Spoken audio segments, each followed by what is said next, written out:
Ok, vamos seguir nossa caminhada. Hoje a gente vai concluir o capítulo 4 do Evangelho de Marcos. No vídeo anterior analisamos a primeira parte e hoje espero chegar ao final desse capítulo com vocês. Você está no Escândalo da Cruz, eu sou o Pierre Alcanfor, seja muito bem-vindo. Já vai deixando o seu like, se inscrevendo se você ainda não fez, compartilhando esse vídeo para ajudar o canal que está aí começando. Encontre aí uma posição confortável e vamos prosseguir na nossa jornada. Segura aí.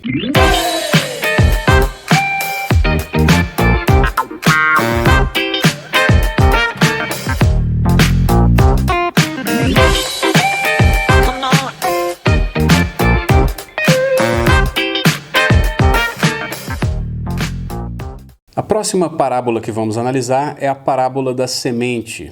Ela diz assim, a partir do verso 26, disse também, o reino de Deus é comparável a um homem que lança a semente à terra.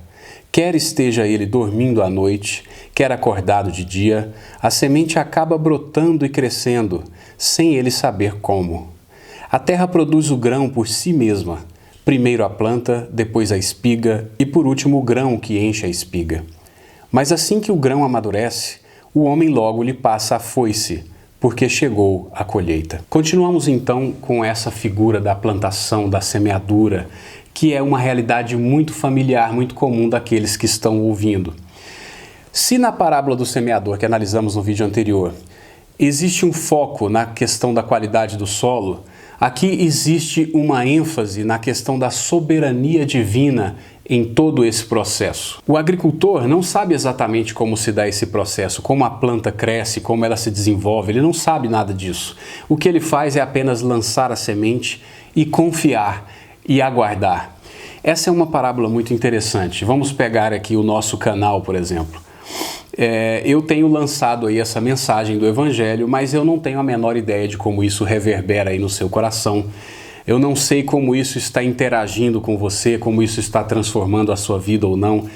Não me cabe saber isso, eu não tenho condições de saber isso. O que eu faço é simplesmente lançar a mensagem e confiar e aguardar, assim como o agricultor.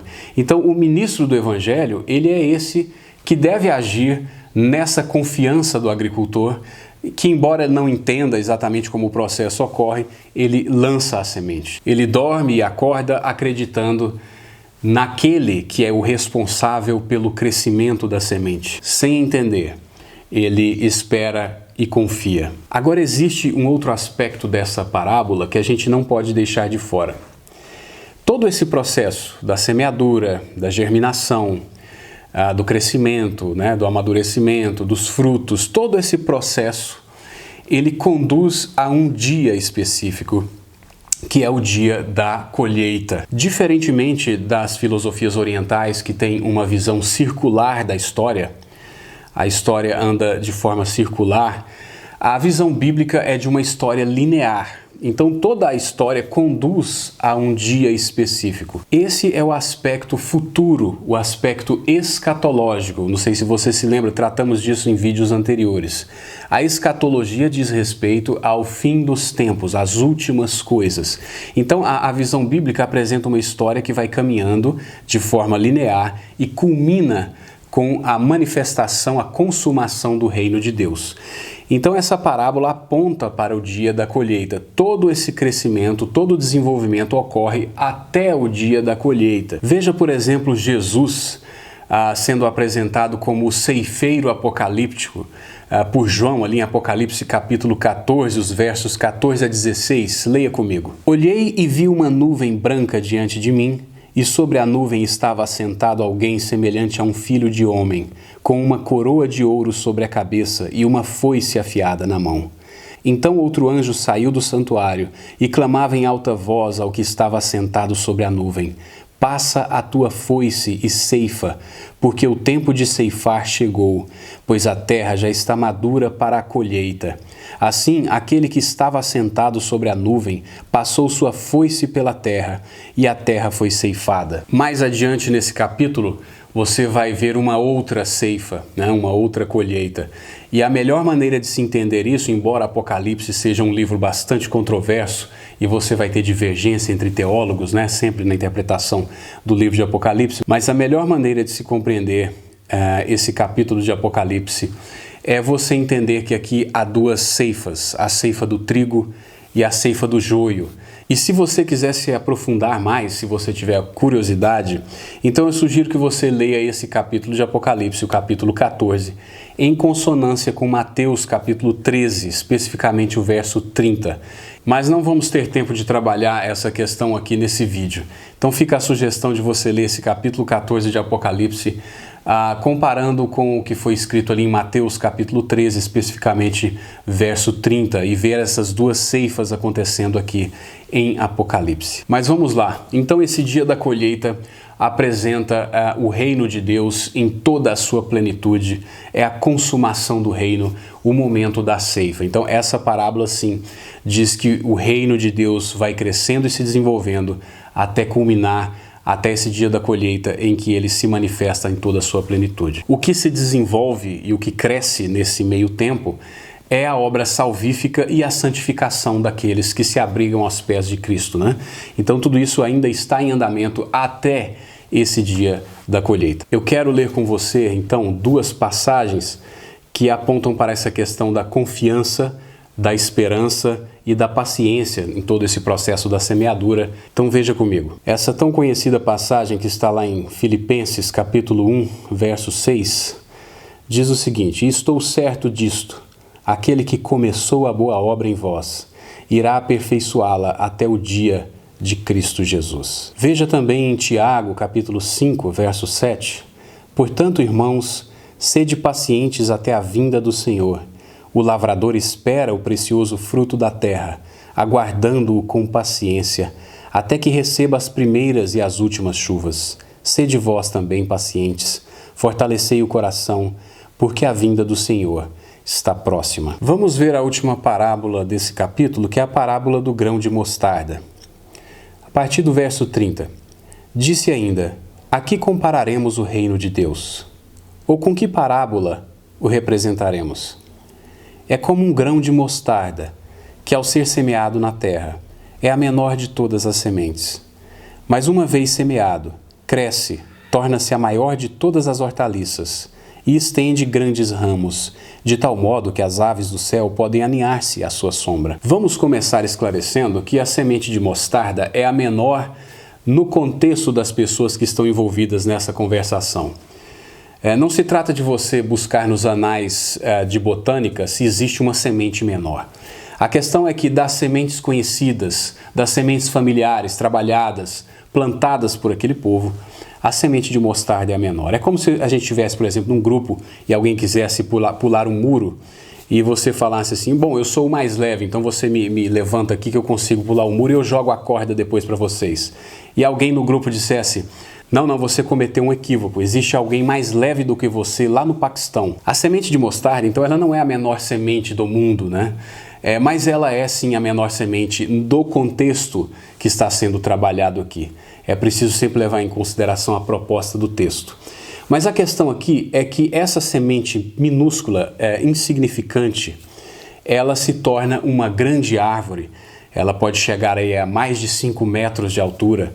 Então o seu grão, que é menor que o grão de milho, que é menor que o grão de trigo, né, os grãos ali, as sementes que são familiares àquele povo, a semente de mostarda era a mais insignificante, a menor semente. E aqui o que está sendo evidenciado, o que está em questão, é o crescimento. Como é que uma semente tão insignificante pode se tornar uma árvore tão grande? E é uma parábola muito pertinente, porque o reino de Deus, até esse momento, é composto de um carpinteiro, desacreditado até pela sua própria família, alguns homens rudes, 12 homens rudes, pescadores, coletores de impostos.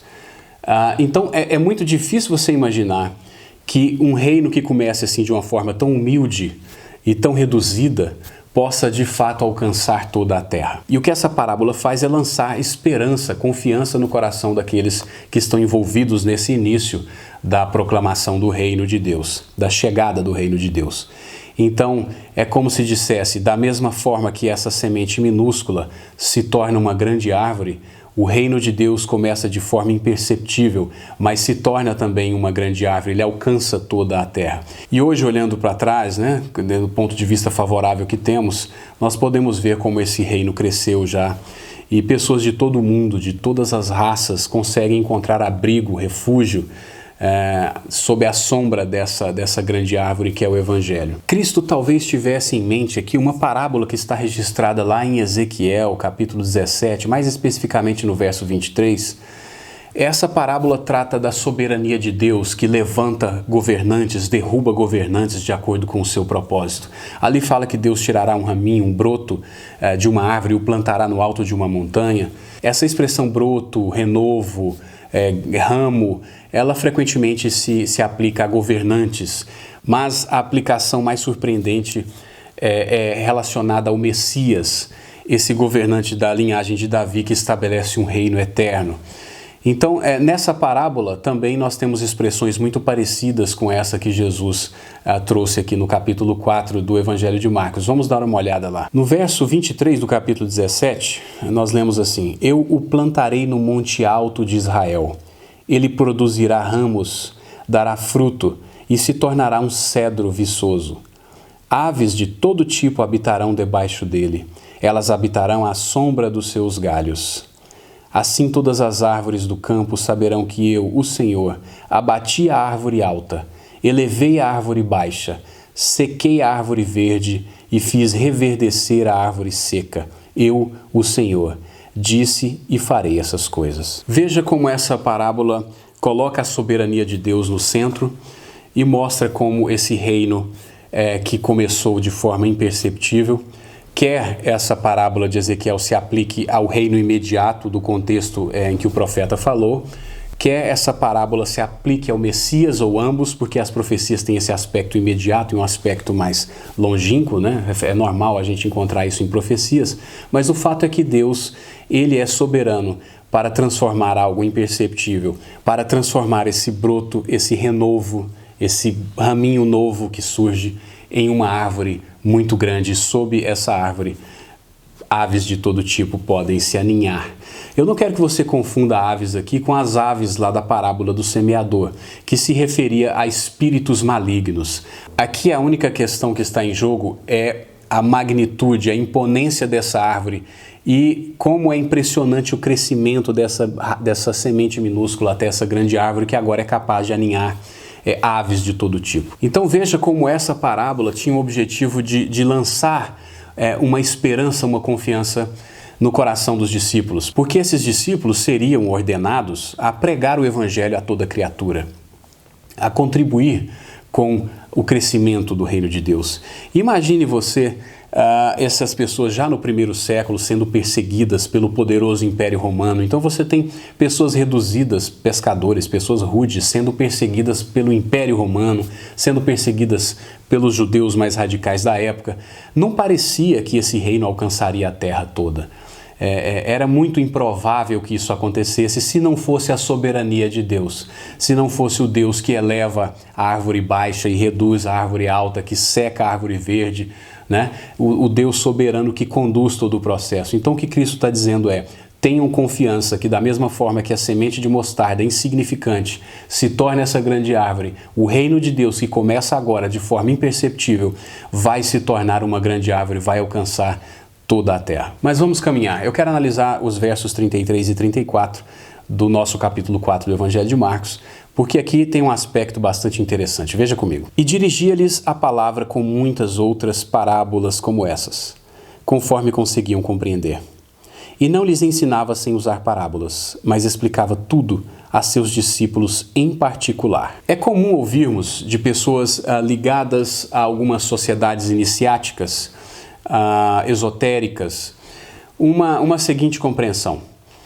Jesus ensinou uma verdade superficial para o povão e a verdade total, a verdade profunda, ele passou somente aos seus discípulos, para esse círculo fechado. Então a Bíblia seria a mensagem superficial, a mensagem que foi dada às massas, né? Pessoas que não teriam condições de compreender a profundidade das verdades espirituais. Mas a verdade profunda, completa, então foi passada para discípulos mais íntimos, e isso foi preservado de mestre a discípulo até chegar hoje, de tal forma que a pessoa alega que a verdade que o Cristo passou naquela época, a verdade total, está então escondida nos anais, nos arquivos dessas sociedades iniciáticas. Então seria bobeira ler a Bíblia, já que ela é somente o aspecto superficial, o aspecto menor. O aspecto profundo a gente teria que então receber uma iniciação especial, fazer parte de um círculo íntimo fechado, que teria então acesso a esse conhecimento escondido, né, que o Cristo passou para os seus discípulos. Será que de fato é isso? Meu compromisso com você é passar aquilo que a Bíblia diz. Então não quero excluir de imediato nenhuma tese. Vamos deixar em aberto e vamos analisar à luz do texto bíblico se isso faz sentido. Até porque muitas vezes você vai ver essas pessoas recorrendo ao texto bíblico para justificar isso, né? Então nós não estamos fazendo uma coisa ilógica, já que o texto bíblico é usado para defender essa tese, vamos analisar o texto bíblico. Em passagens como essa, né, que Cristo explicava tudo em particular, ou principalmente como aquela que lemos no vídeo anterior. Eu quero reler com você para você entender o teor dessa argumentação. Nesse mesmo capítulo, lá no verso 11, a gente passou por ele no vídeo anterior, dizia o seguinte: e ele lhes disse, Jesus dizendo aqui, né? A vós é confiado o mistério do reino de Deus, mas tudo se diz por meio de parábolas aos de fora, para que vendo vejam e não percebam, e ouvindo ouçam e não entendam, para que não se convertam e não sejam perdoados. Bom, esses são os textos normalmente utilizados para defender isso. Um primeiro aspecto estranho dessa compreensão é que essa distinção entre discípulos sábios, evoluídos e capazes versus massa ignorante, atrasada e incapaz está muito longe de ser a visão apresentada pelo texto bíblico. Nós já falamos várias vezes sobre isso. Os discípulos não tinham nada de especial. Você mesmo vai ver isso aqui. Discípulos sendo covardes, discípulos demorando a compreender, discípulos sendo arrogantes, sendo vaidosos. Não tem nada, essas pessoas não são diferentes da massa. O segundo aspecto que eu gostaria de analisar é o seguinte. De fato, os discípulos tiveram acesso a mais informação, eles tiveram acesso a mais esclarecimento, porque eles estavam ali próximos a Jesus. Isso é um fato. A questão é, eles receberam mais informação para escondê-la e passar somente a iniciados, ou eles receberam essa informação como uma preparação, como um treinamento, uma formação, para que eles fossem capazes de anunciar, de proclamar de forma fiel às palavras de Cristo tudo o que eles ouviram. Então essa é a questão que vamos trabalhar agora. A Bíblia fala alguma coisa sobre isso, de discípulos que deveriam esconder certas verdades, ou a Bíblia fala, e aí nas palavras de Jesus nós vamos tentar ver, Jesus pede para que essas informações passadas de forma mais íntima sejam proclamadas à massa ou sejam escondidas. Vamos ler algumas passagens para esclarecer isso. Se você der uma rápida pesquisada nas Escrituras, você vai ver qual era o propósito de Cristo em relação a essas informações e em relação ao que os discípulos deveriam fazer com elas. Veja comigo em Mateus, capítulo 10, verso 27. O que vos digo às escuras, dizei-o às claras. E o que vos é sussurrado ao ouvido, proclamai-o dos telhados. Passagem bastante pertinente ao que estamos dizendo. Fica claro que essas informações passadas de forma mais íntima, elas tinham o propósito de ser divulgadas. Veja, por exemplo, também a passagem que está lá em Mateus, capítulo 24, verso 14, que diz assim: E este evangelho do reino será pregado pelo mundo inteiro, para testemunho a todas as nações, e então virá o fim. Seria no mínimo patético imaginar Jesus mandando discípulos ao mundo inteiro pregar meias verdades, né? Verdades que não são completas. E o texto deixa muito claro que este evangelho do reino, exatamente o evangelho que estamos lendo, seria pregado em todo o mundo e então viria o fim. Nessa passagem, não há espaço para um evangelho mais completo, como se tivéssemos um evangelho pela metade e depois um evangelho mais completo e então viria o fim. Nós temos este evangelho sendo pregado e então virá o fim. A ordem de Jesus, contida no capítulo 28 desse mesmo evangelho de Mateus, também ficaria bastante estranha, veja comigo. E aproximando-se Jesus falou-lhes: toda a autoridade me foi concedida no céu e na terra. Portanto, ide, fazei discípulos de todas as nações, batizando-os em nome do Pai, do Filho e do Espírito Santo, ensinando-lhes a obedecer a todas as coisas que vos ordenei, e eu estou convosco todos os dias, até o final dos tempos. Imagine então os discípulos saindo por todo o mundo nessa grande comissão, nessa ordem dada por Jesus, pregando verdades que não são completas, deixando de lado a profundidade dos ensinos espirituais, a completude dessa mensagem que ficaria escondida a um grupo, e essa grande comissão sairia pregando verdades superficiais a todo mundo. Não me parece natural lermos isso no texto. É muito mais natural você ler que tudo o que Jesus pregou e ensinou estaria posteriormente sendo passado a todo mundo, a todas as pessoas sem distinção. Para não sairmos do nosso próprio evangelho, o evangelho de Marcos, você tem no último capítulo desse evangelho também uma ordem semelhante. E disse-lhes: ide por todo o mundo e pregai o evangelho a toda criatura. Quem crer e for batizado será salvo, mas quem não crer será condenado. Nesse texto bastante contundente, fica bem difícil você imaginar que esse evangelho que está sendo pregado é uma meia-verdade ou uma verdade superficial, até porque esse evangelho pregado, ele tem a capacidade de salvar. Então, sendo ele completo ou não, ele traz a salvação. O mínimo que poderíamos reconhecer seria isso. Tudo bem, não parece ser uma saída muito bíblica você entender que os discípulos esconderam essas informações que, a princípio, receberam de forma privilegiada. Mas existe uma outra linha de argumentação que é um pouco mais ousada do que essa. E ela diz o seguinte: Jesus não transmitiu verdades profundas e completas nem mesmo aos seus discípulos. Então não se trata aqui dele selecionar um grupo e transmitir verdades a esse grupo e esconder da massa.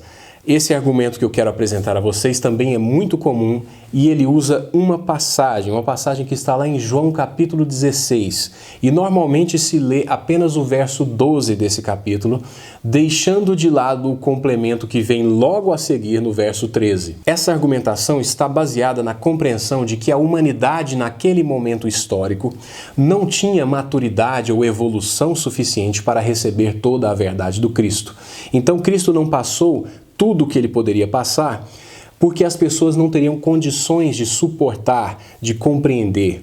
Então ele não passou nem aos seus discípulos, nem à massa. A humanidade ficaria aguardando um tempo em que a evolução fosse tal que permitisse a recepção dessas verdades mais profundas. Percebam a diferença.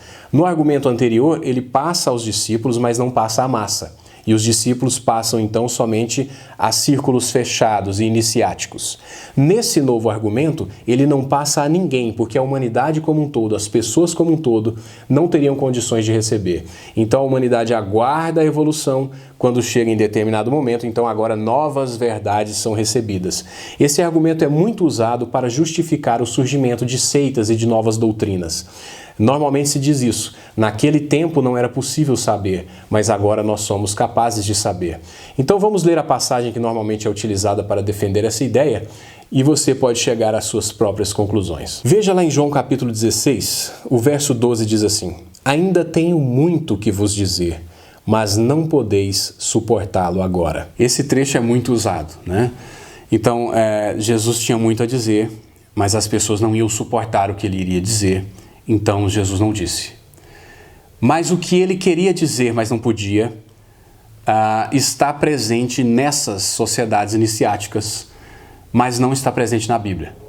Mas vamos continuar lendo para ver se o contexto apresenta de fato essa verdade. Eu não teria problema nenhum, mais uma vez, quero deixar claro que eu não teria problema nenhum se fosse de fato assim. Se Jesus tivesse ensinado algo que não está nas Escrituras e tivesse somente numa sociedade iniciática, eu ia revirar tudo, eu ia entrar nessa sociedade, eu ia fazer parte dela, eu ia fazer de tudo para descobrir o que Jesus de fato quis dizer. Eu não tenho problema com essa afirmação. O que nós estamos analisando é se isso é bíblico. Então vamos continuar lendo o verso 13 para a gente esclarecer. Quando, porém, vier o Espírito da verdade, ele vos conduzirá a toda a verdade. E não falará de si mesmo, mas dirá o que tiver ouvido e vos anunciará as coisas que hão de vir. Bom, quando a gente continua lendo então, Jesus não podia dizer certas coisas porque as pessoas não iam suportar. Mas essa ignorância duraria somente até a vinda do Espírito da verdade. Quando o Espírito da verdade, o Espírito Santo, o Espírito de Deus, o Espírito de Cristo, já falamos sobre isso aqui, quando esse Espírito viesse, então toda a verdade seria conhecida, seria anunciada. Então a questão aqui fica sendo: quando é que o Espírito veio? Não existe uma pergunta mais importante do que essa para compreender se de fato há verdades escondidas. Porque Jesus deu um prazo de validade para ocultar certas verdades, que seria a vinda do Espírito Santo. Quando foi a vinda do Espírito Santo? Vamos mergulhar mais uma vez no texto bíblico. Após a ressurreição de Jesus, ele está reunido com os discípulos e ele pede para que esses discípulos aguardem em Jerusalém até serem revestidos de poder. Vamos ler a passagem. E disse-lhes: está escrito que o Cristo sofreria e ao terceiro dia ressuscitaria dentre os mortos, e que em seu nome se pregaria o arrependimento para perdão dos pecados a todas as nações, começando por Jerusalém. Vós sois testemunhas dessas coisas. Envio sobre vós a promessa de meu Pai. Mas ficai na cidade, até que do alto sejais revestidos de poder. Lá no comecinho de Atos, nós vamos ver os discípulos lembrando essa ordem de Jesus, de aguardar na cidade até ser revestido de poder. Vamos ler o que eles falam lá. Atos capítulo 1, verso 4.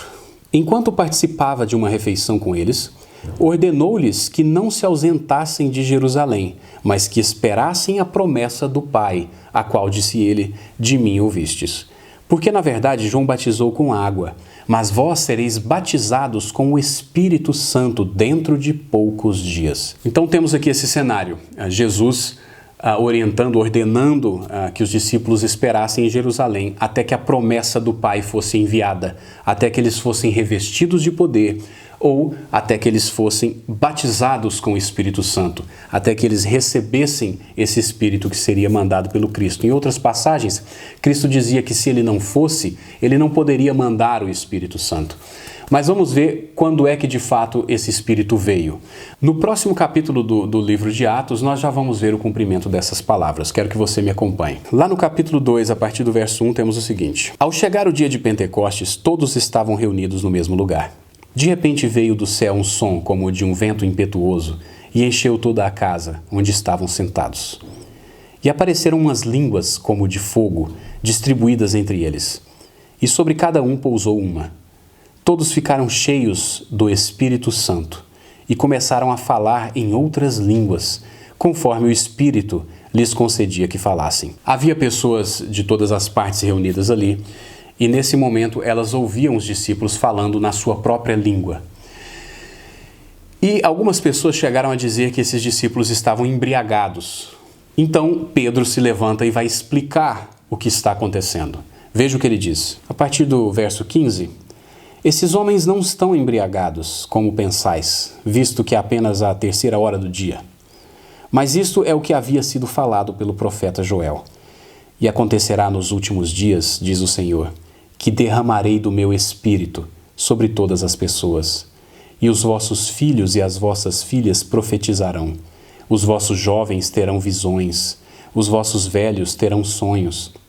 E naqueles dias derramarei do meu espírito sobre os meus servos e sobre as minhas servas, e eles profetizarão. Então, se havia alguma informação que estava escondida, que não poderia ser passada porque as pessoas não suportariam, isso acabou no dia da vinda do Espírito. E quando foi que o Espírito veio?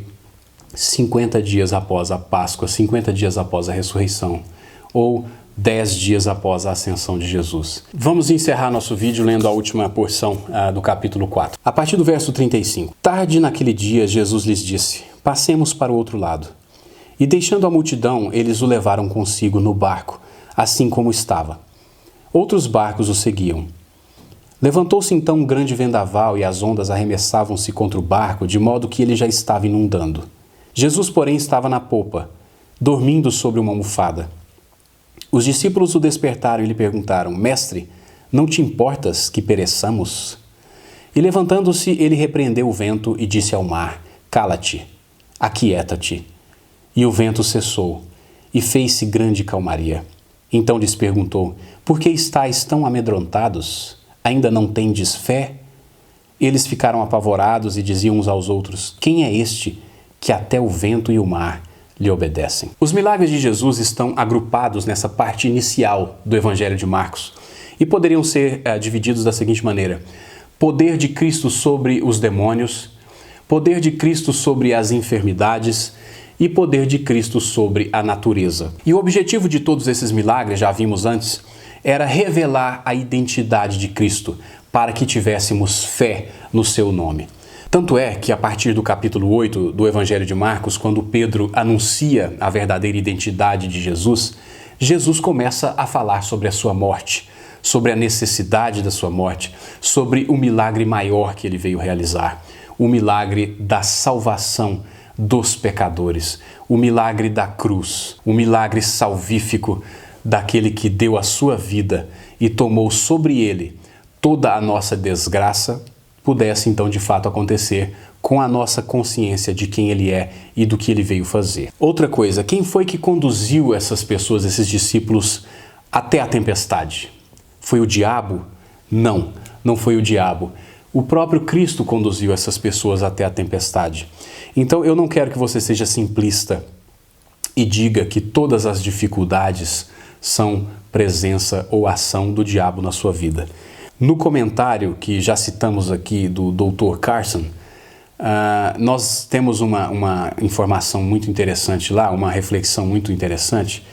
Às vezes, Deus nos salva dos problemas, mas frequentemente Deus nos salva em meio aos problemas. Também não quero que você seja simplista e pense que quem passa pela tempestade é quem não tem fé ou quem está em desobediência. Porque lá em Atos, você vai ver Paulo andando em fé e em obediência, não sendo poupado de passar pela tempestade. Lá no capítulo 27 você pode conferir isso se você tiver curiosidade. E aqui você tem discípulos que não estão demonstrando fé, sendo poupados da tempestade. Cuidado com generalizações, cuidado com julgamentos fáceis. Vamos fechar esse vídeo da mesma forma que Marcos fechou o capítulo 4 do seu evangelho, que é com uma pergunta: quem é este que até os ventos e o mar obedecem? E isso é muito importante. O próprio Cristo tinha muita preocupação com o que as pessoas pensavam que ele era. Em outros momentos, no capítulo 8 desse evangelho, como já citamos, Jesus vai dizer: quem os homens pensam que eu sou? E então ele vai perguntar aos discípulos: e vocês, quem vocês pensam que eu sou? Jesus tinha muita preocupação com quem pensamos que ele é. Por quê? Porque a resposta que você dá a essa pergunta determina o seu relacionamento com ele. E a dica para responder essa pergunta, Marcos já deixou lá no primeiro versículo do seu evangelho, capítulo 1, verso 1. Então volte lá, releia, que você já vai ter a informação, a resposta correta para essa pergunta. A gente se vê no próximo vídeo. Foi um prazer. Grande abraço.